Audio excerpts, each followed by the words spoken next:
about the Cold project that you and Owen are working on, and if you wanted to tell us a little bit. The role as an actor, and I said that my perfect role, if it was for theatre, was Lenny from Mice and Men, and I really wanted that kind of challenging role for someone of my sort of high physicality, and so he wrote a role and wrote a film for me with that in mind, and he's written a really beautiful film, I think, and we made it over 2.5 weeks in between shooting Merlin, and it's a beautiful film, and I think it's kind of a psychological thriller crossed with a romance, and you'll be able to see more of it and more about it when it comes out, hopefully sort of March, April next year. And it's me and Owen, we're brothers in it, and yeah, you'll get to see us goofing around and stuff. You raised the interesting point of social media. How does that affect you now as an actor doing these sort of events? Because as soon as you open your mouth, you know somebody is sitting here. This room's full of twins. So, you know somebody is sitting here literally, tweeting away everything you're saying or posting it on Facebook. Are you consciously aware of that? No, because I think if you are consciously aware of it, you're going to go mental. But it is part of the world we live in now. And I personally am a big fan of social media. I think it's really good, especially Twitter, because my mum. I tweeted this morning. Yeah, exactly. This is what I'm talking about. My mum, right? We did this event for Cold, the film, last weekend, and my mum turned up and was chatting to everyone. You don't love my mum, by the way. She's brilliant. So, in other words, what you're saying is when we invite you back next year, I'll bring my mum. I should get my mate to film this. My mum would have loved that. Why are you filming?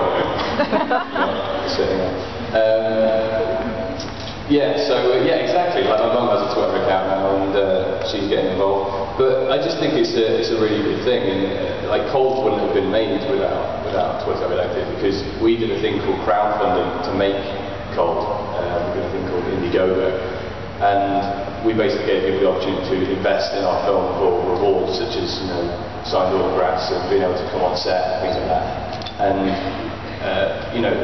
thousands of people have donated to the film and stuff, and it's brilliant, and that film has now been able to be made, and hopefully people will enjoy it and get a lot out of it, and they'll be able to say, I was a part of that, and Twitter is the reason that was made.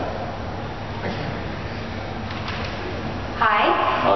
So in Berlin we've got an alien-centric episode, a Leon-centric episode, we've got like 5 Dwayne-centric episodes. When are we going to see more about Percival? I don't know if you will. I think the thing is with Percival, he's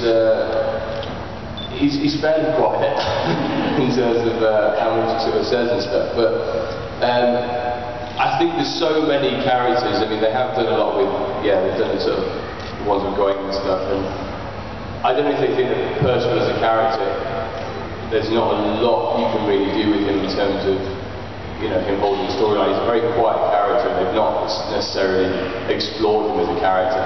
So for me, that can be quite hard sometimes, because I'm given these small amounts to do, and they like to give me all the action and stuff. I think towards the end of this series, that we're on now, series 5, you'll get to see more of Percival and how he really functions within Camelot, and what Camelot means to him, and things like that. But whether I sort of questioned that myself and thought, I wonder if I'm actually going to do a Percival episode. But it doesn't really bother me, because it's great to be a part of that show, and it's great to play the part I play. I'm happy doing that. If they decided to do that, brilliant, I'm all for it. But would you like to sing? Okay. Why are you recording? Send us to producers, you see. Oh, don't worry, they're tweeting. When will Arthur find out about Merlin? Because it's getting ridiculous.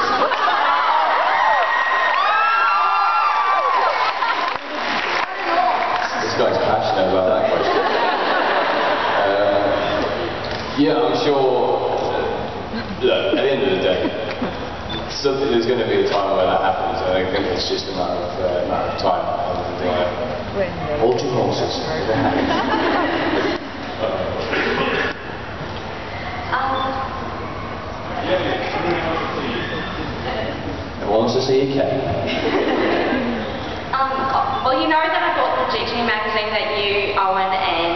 were in. This is going to be a long one. And in the article they asked you about like the fan fiction, so obviously you're all wearing costumes. So I was just wondering, what's the weirdest like pairing that you've ever heard of at one of these conventions? Or, like, One of the weirdest ones. like pairings, like say couples, like Merlin and us is really heavily shipped.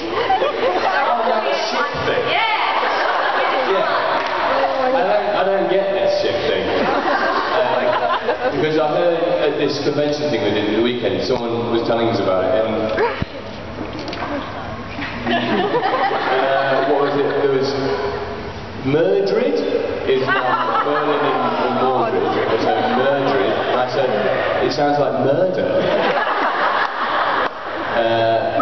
And then Merthyr. Yeah, Merthyr. And then the best one, Perwain.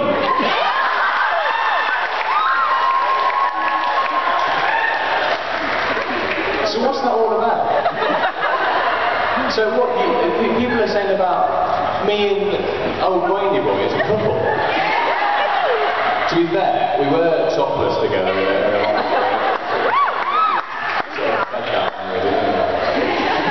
oh wow. But yeah, I hear it quite often and it freaks out, but we all laugh at it, it's quite funny. What did you think when you were told to come on Merlin? When I was what? When you got the part, what did you think when you were told you were going to be working on it's great, you know. I mean, first and foremost, I was like, awesome, night at the round table, that's quality. But I thought it was good. I had no idea what to expect because I only read with Merlin. They're very secretive with what they give away in terms of the scripts to the actors and stuff. So when I first found out, actually in the audition, I didn't audition any personal lines because the script hadn't been written yet. So I auditioned with Sir Leon's lines. So I just did my best Rupert Young impression. And yeah, so it seems to work. So yeah, how closely guarded secret is the future of Merlin? I mean, I remember the original Battlestar, the new Battlestar Galactica. They would not tell anybody until they got their scripts, and then they'd leave things out, especially key characters dying and things like that, so that it could never leak. I mean, how secretive is really what's coming secretive. up? Yeah, really secretive. I think, you know, there's been occasions where like auditions and stuff, people's auditions, like they've done self-tapes for auditions, have leaked onto the internet and showing scripts from you know, future eps and stuff. And the producers, you know, they go mad over it because at the end of the day, the worst things are spoiled. The worst thing I think is you don't want to hear, oh, what might happen. You go, I've heard this is happening. That obviously builds a lot of suspense for the whole thing. But I think yes, it's hugely secretive. Yeah, I think for a certain reason as well. What's it like working with Bradley James? It's a weird Bradley James fan, isn't it? Yeah, Bradley's brilliant. He's become a very, very good friend of mine. We've hung out a lot. Like, I used to live in the States for a while, and there's one American in. And yeah, he came and stayed with me there, so he sort of lived with me for a while, and he's brilliant. He's a very good actor, and he's great to work with. So yeah, it's good to have that bromance, do you call it, between us? Yeah, we all have that romance thing going on, I think, and it's great to have that on set because you work in long hours, long days, so it's good to have that. Have you tried Vegemite yet? No, well, I have tried Vegemite. In fact, I don't know if she's here. There's a girl who came yesterday, I know she's here today, who brought me some Vegemite because she asked me, she's not here, she's not around or whatever. But I said on Twitter, she asked me a question saying, do you like Vegemite? I said, I love Vegemite. My mate used to get it for when he used to go to Australia. And I love it, and she bought me a massive pot yesterday, so I'm going to dig into some later on. Yeah. So yeah, I love Vegemite. So you're currently on Merlin, which of course iconic English law. You've done the other iconic English and made it because you've done Doctor Who. So I mean, once you've done Doctor Who, that's it. You're at the top of anything for sci-fi fans. But is there something you want to do? A role that you want to play? Shakespeare? Anything? I've done a fair bit of Shakespeare. Like I did a lot of Shakespeare at the drama school and things like that. I mean, Shakespeare is something I always want to revisit because it's awesome. And I think it's one of the best plays and best roles in Shakespeare. In particular roles, I just always want to be challenged as an actor. No matter what it is, I just want to be challenged.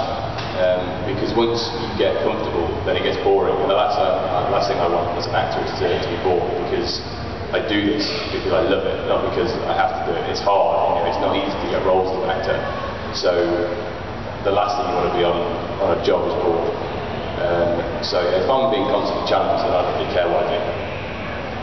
All right.